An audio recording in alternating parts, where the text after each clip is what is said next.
ਕੌਮਾਂਤਰੀ ਸਰਹੱਦ ਡੇਰਾ ਬਾਬਾ ਨਾਨਕ ਵਿਖੇ ਹੈਰੋਇਨ ਦਾ ਜ਼ਖੀਰਾ ਬਰਾਮਦ। ਬੀਓਪੀ ਚੰਦੂ ਵਡਾਲਾ 'ਚ ਤਸਕਰਾਂ ਦੇ ਬੀਐਸਐਫ ਦੌਰਾਨ ਗੋਲੀਬਾਰੀ। ਬੀਐਸਐਫ ਦਾ ਜਵਾਨ ਗੋਲੀ ਲੱਗਣ ਕਾਰਨ ਹੋਇਆ ਗੰਭੀਰ ਜ਼ਖਮੀ। ਇਸ ਸੰਬੰਧੀ ਜਾਣਕਾਰੀ ਦਿੰਦਿਆਂ ਬੀਐਸਐਫ ਦੇ ਡੀਆਈਜੀ ਪ੍ਰਭਾਕਰ ਜੋਸ਼ੀ ਨੇ ਦੱਸਿਆ ਕਿ ਅੱਜ 5:15 ਵਜੇ ਦੇ ਕਰੀਬ ਚੰਦੂ ਵਡਾਲਾ ਪੋਸਟ ਦੇ ਜਵਾਨਾਂ ਸਰਹੱਦ ਤੇ ਸੰਘਣੀ ਧੁੰਦ ਦੌਰਾਨ ਹਿਲਜੁਲ ਵੇਖੀ। ਇਸ ਦੌਰਾਨ ਪਾਕ ਤਸਕਰਾਂ ਅਤੇ ਬੀਐਸਐਫ ਜਵਾਨਾਂ ਦੌਰਾਨ ਚੱਲੀ ਗੋਲੀ ਦੌਰਾਨ ਬੀਐਸਐਫ ਦੇ ਜਵਾਨ ਗਿਆਨ ਚੰਦ ਦੇ ਸਿਰ ਤੇ ਗੋਲੀ ਲੱਗਣ ਕਾਰਨ ਗੰਭੀਰ ਫੱਟੜ ਹੋ ਗਏ, ਜਦ ਕਿ ਬੀਐਸਐਫ ਜਵਾਨਾਂ ਵੱਲੋਂ 47 ਕਿਲੋ ਦੇ ਕਰੀਬ ਹੈਰੋਇਨ ਬਰਾਮਦ ਕੀਤੀ ਹੈ। ਉਹਨਾਂ ਕਿਹਾ ਕਿ ਸੰਘਣੀ ਧੁੰਦ ਦੌਰਾਨ ਸਰਚ ਅਭਿਆਨ ਜਾਰੀ ਹੈ। ਬੀਐਸਐਫ ਦੇ ਸੈਕਟਰ ਗੁਰਦਾਸਪੁਰ ਅਧੀਨ ਆਉਂਦੀ 99 ਬਟਾਲੀਅਨ ਦੀ ਬੀਓਪੀ ਚੰਦੂ ਵਡਾਲਾ ਵਿਖੇ ਅੱਜ ਤੜਕਸਾਰ ਸੰਘਣੀ ਧੁੰਦ ਦੌਰਾਨ ਬੀਐਸਐਫ ਜਵਾਨਾਂ ਅਤੇ ਨਸ਼ਾ ਤਸਕਰਾਂ ਦਰਮਿਆਨ ਮੁੱਠਭੇੜ ਹੋ ਗਈ, ਜਿਸ ਦੌਰਾਨ ਬੀਐਸਐਫ ਦਾ ਜਵਾਨ ਗੋਲੀ ਲੱਗਣ ਕਾਰਨ ਗੰਭੀਰ ਫੱਟੜ ਹੋ ਗਿਆ, ਜਿਸ ਨੂੰ ਅੰਮ੍ਰਿਤਸਰ ਦੇ ਇੱਕ ਹਸਪਤਾਲ ਵਿਖੇ ਦਾਖਲ ਕਰਵਾਇਆ ਗਿਆ।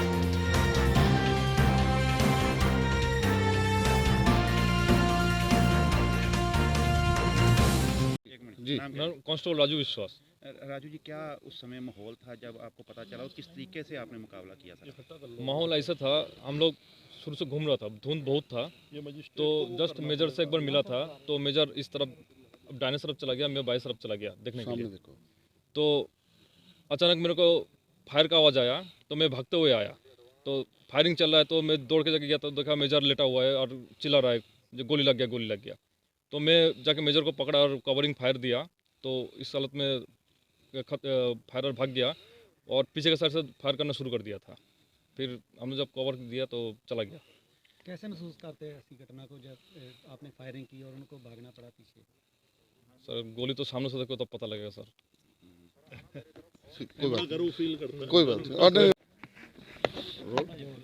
सर, जिस तरीके दस्या जा रहा है कि इधर ਦੇ ਵੀ ਲੋਕ ਸ਼ਾਮਿਲ ਸਨ, ਕੀ ਕਾਰਵਾਈ ਤੁਹਾਡੇ ਵੱਲੋਂ ਕੀਤੀ ਜਾ ਰਹੀ? ਡੀਏਜੀ ਸਾਹਿਬ ਨੇ ਤੁਹਾਨੂੰ ਸਾਰੀ ਡਿਟੇਲ 'ਚ ਦੱਸਿਆ ਕਿ ਕਿਵੇਂ ਆਪਰੇਸ਼ਨ ਹੋਇਆ, ਕਿਵੇਂ ਸਾਰਾ ਇਨਸੀਡੈਂਟ ਹੋਇਆ ਮਾਰਨਿੰਗ 'ਚ 5:15 ਵਜੇ ਦਾ। ਸੋ ਉਸ ਤੋਂ ਬਾਅਦ ਜਿਹੜੇ ਆਪਣੇ ਇੰਡੀਅਨ ਸਾਈਡ ਤੇ ਬੰਦੇ ਸੀ ਉਹਨਾਂ ਬਾਰੇ ਜਿਹੜੀ ਸਾਡੇ ਕੋਲ ਇਨਫੋਰਮੇਸ਼ਨ ਹੈ ਆਲਰੇਡੀ, ਉਸ ਇਨਫੋਰਮੇਸ਼ਨ ਤੇ ਵੀ ਵਰਕ ਕਰ ਰਹੇ ਹਾਂ। ਜਿਵੇਂ ਪੁਰਾਣੇ ਸਮਗਲਰ ਕੋਈ ਸੀਗੇ ਉਹਨਾਂ ਦਾ ਸਰਚ ਕਰ ਰਹੇ ਹਾਂ, ਉਹਨਾਂ ਦੇ ਰੇਡ ਕਰ ਰਹੇ ਹਾਂ। ਜਿਹੜੇ ਕੋਈ ਪੁਰਾਣੀਆਂ FIRs ਨੇ ਜਿਨ੍ਹਾਂ ਤੇ ਕੋਈ ਮੇਜਰ ਰਿਕਵਰੀਜ਼ ਹੋਈਆਂ ਉਹਨਾਂ ਤੇ ਵਰਕ ਕਰ ਰਹੇ ਹਾਂ। ਐਂਡ ਹੋਪਫੁਲੀ ਅਸੀਂ ਜਲਦੀ ਬੰਦੇ ਫੜ ਲਾਂਗੇ ਜਿਹੜੇ ਇੱਧਰਲੇ ਪਾਸੇ ਇੰਡੀਅਨ ਸਾਈਡ ਤੇ ਆਏ ਸੀ। ਜਿਹੜੇ ਪਾਕਿਸਤਾਨ ਸਾਈਡ ਤੇ ਆਏ ਸੀ ਉਹ ਡੀਏਜੀ ਸਾਹਿਬ ਨੇ ਦੱਸਿਆ ਕਿ ਤੁਹਾਡੀ 11:30 ਵਜੇ ਅੱਜ ਫਲੈਗ ਮੀਟਿੰਗ ਹੈ, ਉਹਦੇ ਵਿੱਚ ਉਹ ਮੁੱਦਾ ਉਠਾਉਣਗੇ, ਉੱਥੇ ਗੱਲ ਵੀ ਕਰਨਗੇ। ਤੇ ਜਿਹੜਾ ਇੰਡੀਆ ਵਾਲੇ ਪਾਸੇ ਦੈਟ ਵੀਲ ਟੇਕ ਇਹ ਆਸ-ਪਾਸ ਦੇ ਪਿੰਡਾਂ ਦੇ ਹੋਣਗੇ ਜਿਹੜੇ ਕਹਿਣਾ ਮੁਸ਼ਕਲ ਹੈ ਕਿ ਲਾਗੇ ਦੇ ਪਿੰਡਾਂ ਦੇ ਹੋਣਗੇ ਜਾਂ ਦੂਰ ਦੇ ਹੋਣਗੇ, ਬਿਕੋਜ਼ ਸਾਡੇ ਸੈਕੰਡ ਲਾਈਨ ਆਫ ਡਿਫੈਂਸ ਦੇ ਜਿਹੜੇ ਨਾਕੇ ਹੈਗੇ ਉੱਥੇ ਸਾਡੇ ANPR ਕੈਮਰਾਜ਼ ਵੀ ਲੱਗੇ ਹੋਏ। ਸੋ ਜੇ ਕੋਈ ਹੋਏ ਤੇ ਗੱਡੀ ਤੇ ਆਇਆ ਹੋਊਗਾ ਤੇ ਉਹਦੇ ਵਿੱਚ ਕਲੀਅਰ ਹੋ ਜਾਏਗਾ। ਜੇ ਕੋਈ ਬਾਈ ਫੁੱਟ ਮੂਵਮੈਂਟ ਹੋਈ ਹੋਏਗੀ ਦੈਟ ਮੀਨਸ ਕਿ ਲਾਗਲੇ ਪਿੰਡਾਂ ਦਾ ਹੀ ਕੋਈ। ਸਰ, ਆਮ ਤੌਰ ਤੇ ਦੇਖਿਆ ਜਾਂਦਾ ਕਿ BSF ਐਸੀਆਂ ਖੇਪਸ ਪਕੜਦੀ ਰਹਿੰਦੀ ਹੈ, ਲੇਕਿਨ ਕਦੀ ਵੀ ਇਹ ਕੋਸ਼ਿਸ਼ ਨਹੀਂ ਹੋ ਪਾਉਂਦੀ ਕਿ ਜਦੋਂ ਸੈਕੰਡ ਡਿਫੈਂਸ ਲਾਈਨ ਦੀ ਗੱਲ ਆਉਂਦੀ ਆ ਤੇ ਇਧਰਲੇ ਕੋਰੀਅਰ ਜਿਹੜੇ ਆ ਸਲੀਪਰ ਸੈੱਲ ਉਹ ਨਹੀਂ ਰਿਕਵਰ ਹੋ ਪਾਉਂਦੇ। ਨਹੀਂ, ਕਾਫੀ ਕੇਸਿਸ ਹੈਗੇ ਜਿਨ੍ਹਾਂ ਵਿੱਚ ਰਿਕਵਰੀ ਹੋਈ ਵੀ ਹੈ ਤੇ ਬਾਅਦ ਚ ਬੰਦੇ ਵੀ ਫੜੇ ਗਏ। ਜਿਵੇਂ ਅਕਤੂਬਰ ਵਿੱਚ ਅਸੀਂ 8 ਕਿਲੋ ਰਿਕਵਰ ਕੀਤੀ ਸੀ, ਉਹਦੇ ਵਿੱਚ ਸਾਡੇ ਕੋਲ ਬੰਦੇ ਟਰੇਸ ਹੋ ਗਏ ਸੀ, 3 ਬੰਦੇ ਟਰੇਸ ਹੋ ਗਏ ਸੀ, ਉਹਨਾਂ ਤੇ FIR ਵੀ ਹੋਈ ਹੈ ਔਰ ਅਰੈਸਟ ਵੀ ਪੈ ਗਈ, ਉਹ ਚੱਲ ਵੀ ਗਏ ਨੇ ਜੇਲ੍ਹ 'ਚ। ਸੋ ਜਿਹੜੀ ਉਸ ਤੋਂ ਪਹਿਲਾਂ ਜਿਹੜੀ ਮੇਜਰ ਰਿਕਵਰੀ ਸੀ 22 ਕਿਲੋ ਦੀ ਇੱਕ ਹੈਰੋਇਨ ਦੀ ਰਿਕਵਰੀ ਹੋਈ ਸੀ, ਆਈ ਥਿੰਕ 2020 'ਚ ਜਾਂ 2021 'ਚ, ਉਹਦੇ ਵਿੱਚ ਵੀ ਬੰਦੇ ਅਰੈਸਟ ਹੋਏ ਸੀ, ਉਹਦੇ ਵਿੱਚ ਵੀ ਬੰਦੇ ਜੇਲ੍ਹ 'ਚ ਗਏ ਨੇ, ਉਹਦਾ ਵੀ ਟਰਾਇਲ ਚੱਲ ਰਿਹਾ। ਸੋ ਇਹਦੇ ਵਿੱਚ ਵੀ ਵੀਲ ਵਰਕ ਔਨ ਇਟ, ਅਸੀਂ ਇਹਦੇ 'ਚ ਵੀ ਜਲਦੀ ਬੰਦੇ ਫੜਾਂਗੇ। Thank you sir. सर बता दीजिए कितने बजे का ये मामला? आज सुबह 5:15 बजे हमारा हेड कांस्टेबल ज्ञान सिंह यादव, जो यहाँ से तकरीबन सेम जहाँ पे अपन खड़े हैं यहाँ से कोई 25 मीटर दूर पे पेट्रोलिंग कर रहा था, और उसके दूसरी तरफ कांस्टेबल ये राजू विश्वास था जो तकरीबन 50 मीटर दूर था। इस हेड कांस्टेबल ज्ञान सिंह यादव ने फेंसिंग पर कोई मूवमेंट देखा, इसे लगा कि कुछ सामान को इंडिया के अंदर घुसाने की कोशिश की जा रही है, तो इसने तुरंत उनको चैलेंज करते हुए फायर करा। 15 राउंड इसने फायर करे अपने जो मैगजीन में थे, और जो ही इसने फायर करा पाकिस्तान की तरफ से भी, मतलब अक्रॉस द फेंस इसके ऊपर भी फायर आया, जिसमें से 2 गोली इसके हाथ में और एक इसके सिर में लगी, पर इसने लगातार फायरिंग को जारी रखा। इसी फायरिंग की आवाज़ सुन करके जो हमारा दूसरा कांस्टेबल जो मेरे ये बगल में खड़ा है राजू, ये दौड़ करके आया और इसने सोचा कि हेड कांस्टेबल ने स्मगलर देख के फायर कराया, पर इसे पता नहीं था कि उसके गोली लग चुकी है। और इसने जो ही इसने पहुंचा और देखा कि उस उस्ताद तो नीचे गिरे हुए हैं और फिर भी फायर कर रहे हैं, तो इसने भी पोजीशन ली और स्मगलर्स को एंगेज करा।